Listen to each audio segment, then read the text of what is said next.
योग दर्शन विभूतिपाद में आपका स्वागत है। आज का विषय है विवेक, ज्ञान और कैवल्य।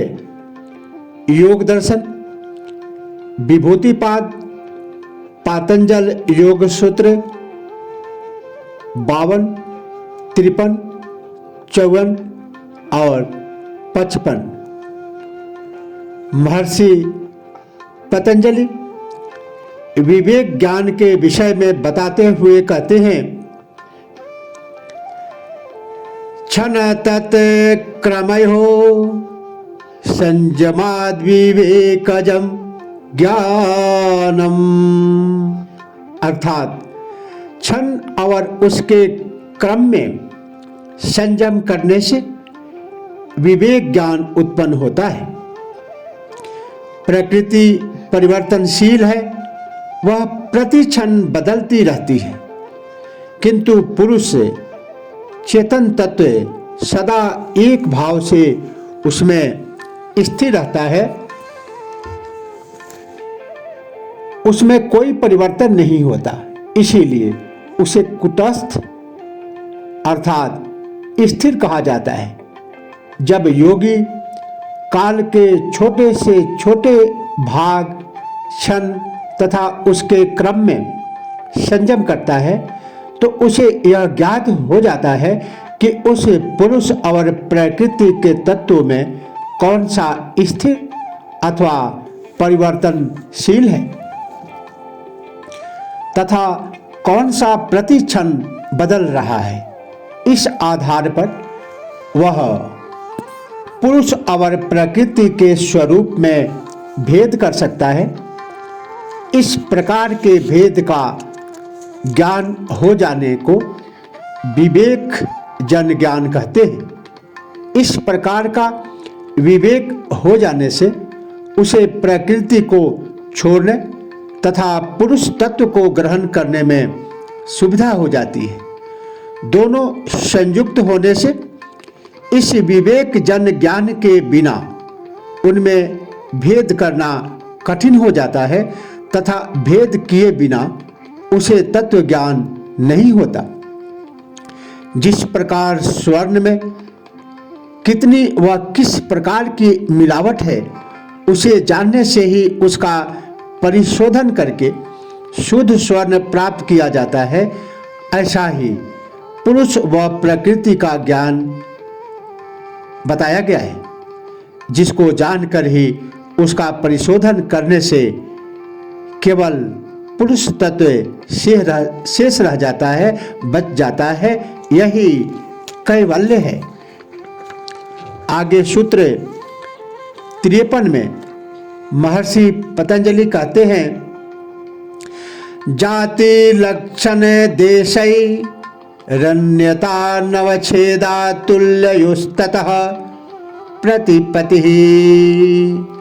अर्थात जिन दो तुल्य वस्तुओं को भेद, जाति, लक्षण और देश से न होने पर विवेकज ज्ञान से होता है। संसार में जितने भी पदार्थ हैं उनमें भेद दिखाई देता है, जैसे मनुष्य, पशु पक्षी, जड़ पदार्थ आदि का भेद जातिगत भेद है। इनके लक्षणों के आधार पर भी भेद किए जाते हैं, जैसे पत्थर और हीरा, लकड़ी और कोयला आदि का भेद उनके लक्षणों के आधार पर किया जाता है। स्थान के अनुसार भी इनमें भेद किए जाते हैं, जैसे जापानी, भारतीय, अमेरिकी आदि। किंतु प्रकृति और पुरुष अथवा जड़ और चेतन का जाति, देश तथा लक्षणों के आधार पर भेद नहीं किया जा सकता, क्योंकि वे सभी जाति, देश तथा लक्षणों में समान रूप से व्याप्त हैं। मनुष्य में जाति, देश, लक्षण के आधार पर भेद किया जा सकता है, किंतु शनि में वही चेतन आत्मा एवं प्रकृति है। अतः जाति, देश, लक्षण के आधार पर इनमें भेद नहीं किया जा सकता। यह भेद केवल विवेक ज्ञान से ही होता है कि जड़ है, प्रकाश, गति तथा स्थिति जिसका स्वरूप है, जो त्रिगुणात्मक है, सतत परिवर्तनशील है, वह प्रकृति है तथा उसके भीतर जो चेतना है वह स्थिर, शांत, असंग, निर्गुण, दृष्टा मात्र है, वह पुरुष है। यह संपूर्ण सृष्टि दोनों का संयुक्त रूप है। इस प्रकार इन दोनों का भेद विवेक ज्ञान उपलब्ध होने पर ही हो सकता है, अन्यथा वे अभिन्न ही प्रतीत होते हैं। कई लोग इसलिए प्रकृति को ही महत्व देते हैं, पुरुष तत्व का बोध ही उन्हें नहीं हो पाता, क्योंकि प्रकृति इंद्रिय गोचर है तथा पुरुष इंद्रियों तथा बुद्धि का विषय ही नहीं है। विवेक ज्ञान से ही वह अनुभव में आता है।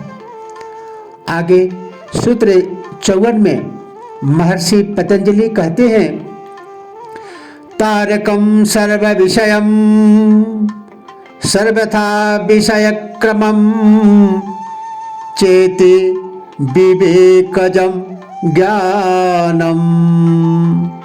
अर्थात जो संसार समुद्र से तारने वाला है, संसार समुद्र से पार उतारने वाला है, सबको जानने वाला है, सब प्रकार से जानने वाला है और बिना क्रम के जानने वाला है, वह विवेक जनित ज्ञान है। इस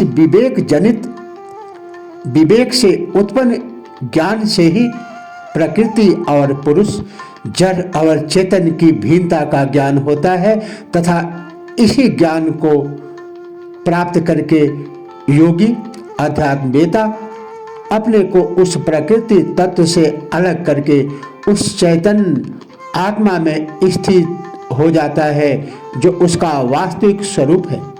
इस चैतन्य पुरुष में स्थित होने से वह इस संसार सागर से, जन्म मरण के चक्र से मुक्त हो जाता है तथा स्वयं दृष्टा हो जाने से सबको जानने वाला हो जाता है तथा सब प्रकार के भली भांति जानने वाला हो जाता है। प्रकृति का स्वरूप परिवर्तनशील है, उसे परिवर्तन के क्रम से ही जाना जा सकता है, किंतु वह पुरुष बिना ही क्रम के जाना जाता है, क्योंकि वह सदा एक रूप में विद्यमान है। ऐसा ज्ञान वह विवेक जनित ज्ञान ही है। यही ज्ञान कैवल्य अवस्था का हेतु है। ज्ञान ही यही सर्वोपरि अवस्था है। ज्ञान की यह सर्वोपरि अवस्था है और इसी को विवेक ज्ञान कहा गया है। सूत्र 55 और योग दर्शन के विभूति पाद के अंतिम सूत्र में कैवल्य अवस्था को बताते हुए महर्षि पतंजलि कहते हैं, सत्य पुरुषयो शोधेशा में कैवल्यम। सत्य पुरुषयो बुद्धि और पुरुष, इन दोनों की बुद्धि में सब समान भाव से शुद्धि हो जाती है, तब कैवल्य होता है। सत्य पुरुषयो शुद्धि साम्य कैवल्यम। प्रकृति और पुरुष आत्मा की जब समान भाव से शुद्धि हो जाती है, तब कैवल्य होता है। यह संपूर्ण सृष्टि प्रकृति और पुरुष के संयोग से बनी है। जिस प्रकार वैज्ञानिक विखंड एवं विश्लेषण द्वारा प्रकृति के रहस्यों की खोज कर अणु, परमाणु, इलेक्ट्रॉन्स, प्रोटॉन्स, न्यूट्रॉन्स आदि के द्वारा क्वांटम सिद्धांत तक पहुंचा है, उसी प्रकार योगी अथवा अध्यात्मवेता संयम द्वारा धारणा, ध्यान, समाधि रूपी त्रयी एकत्र संयम के द्वारा इनका ज्ञान कराता है। अंतिम स्थिति में वह पाता है कि यह समस्त सृष्टि इस प्रकृति तथा पुरुष के संयोग से बनी है। जब वह विवेक ज्ञान द्वारा इन दोनों की भिन्नता को जान लेता है तो यह प्रकृति अपने कारण तीन गुणों में विलीन हो जाती है तथा शुद्ध पुरुष तत्व आत्मा चैतन्य उससे भिन्न अनुभव होने लगता है। इस प्रकार दोनों की समान भाव से शुद्धि हो जाती है। शुद्ध प्रकृति एवं शुद्ध आत्मा पुरुष से निखालिस रूप में दिखाई देती है। इन दोनों का संयोग भौतिक तत्वों की भांति नहीं हुआ बल्कि अविद्या के कारण हुआ है। विवेक ज्ञान से यह अविद्या का पर्दा हट जाता है जिससे दोनों की भिन्नता का ज्ञान हो जाता है। इसके बाद प्रकृति अपने कारण में लय हो जाती है एवं शुद्ध आत्मा ही शेष रह जाती है। यही योगी की कैवल्य अवस्था है।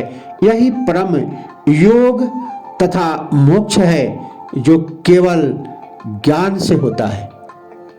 इस प्रकार इसी सूत्र के व्याख्यान के साथ योग दर्शन विभूतिपाद संपन्न हुआ।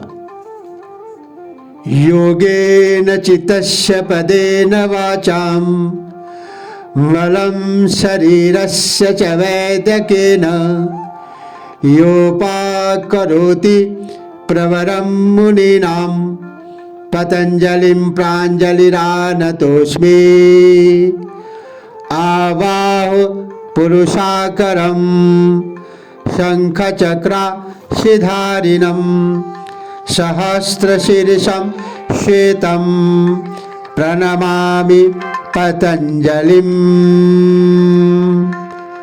इसी पतंजलि प्रार्थना के साथ योग दर्शन विभूतिपाद संपन्न हुआ। ओम नमः शिवाय। जय श्री कृष्ण।